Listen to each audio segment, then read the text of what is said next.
دیکھیے دنیا کے لوگ نقصان پہنچ رہے ہیں، دولت سے نفع ہو رہے ہیں، غریبی سے نقصان ہو رہے ہیں، لیکن حقیقت میں ایسا نہیں ہے، بلکہ سب نقصان پہنچانے والی اور کاموں کو بنانا بگاڑنا اللہ کی طرف سے ہو رہے ہیں۔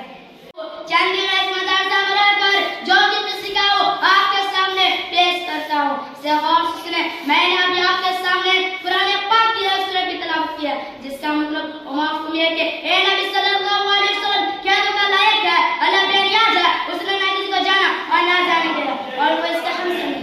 محترم بزرگ اور دوستوں، جب ہم کسی مسیح کو دیکھتے ہیں تو کہتے ہیں کسی انسان نے بنایا یا اپنے آپ ہی بن گیا، حالانہ کہ بنانے والا ہم کوئی دفعہ نہیں دیا۔ اسی طرح یہ چاند، یہ سورج، یہ نادیہ، یہ پہاڑ، یہ آسمان بھی کس نے بنایا، حالانہ کہ بنانے والا ہم کوئی دفعہ نہیں دیا۔ اسی بنانے والا کا نام ہے اللہ رب العزت۔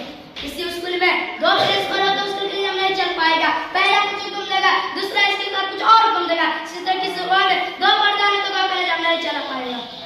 اسی طرح پوری دنیا کا بھی دو یا دو سے زیادہ خدانے بنایا دنیا کے نظام نہیں چل پاتا۔ چاند، سورج، زمین، آسمان سب اپنے اپنے کاموں کو منظم کر رہے ہیں، جس سے پتہ چل رہا ہے کہ ان سب کا مالک ایک ہے اور وہ اللہ رب العزت ہے۔ اسی لیے مسلمان صرف اللہ کو مانتے ہیں اور ہم کلمہ لا الہ الا اللہ محمد رسول اللہ پر ایمان رکھتے ہیں کہ اللہ تعالیٰ کے سوا کوئی معبود نہیں اور حضرت محمد صلی اللہ علیہ وسلم اللہ کا رسول ہے، یعنی نفع نقصان پہنچانے والی اور کاموں کو بنانا بگاڑنے والی ذات صرف اللہ کا ہے۔ کسی بھی انسان کسی کو دوسرے کے اس میں کوئی دخل نہیں ہے۔ دیکھنے میں کیسا لگ رہا ہے کہ دنیا کے لوگ نقصان پہنچ رہے ہیں، دولت سے نفع ہو رہے ہیں، غریبی سے نقصان ہو رہے ہیں، لیکن حقیقت میں ایسا نہیں ہے، بلکہ سب نقصان پہنچانے والی اور کاموں کو بنانا بگاڑنا اللہ کی طرف سے ہو رہے ہیں۔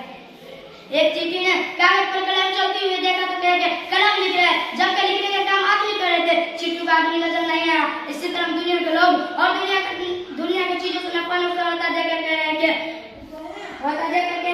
اور دنیا کی چیزوں یعنی وہی معبود ہے، جبکہ حقیقت میں صرف اللہ معبود ہے۔ اللہ ہم اپنے طاقت اور قدرت کی سمجھا، علی ذات کے یقین عطا فرمایا۔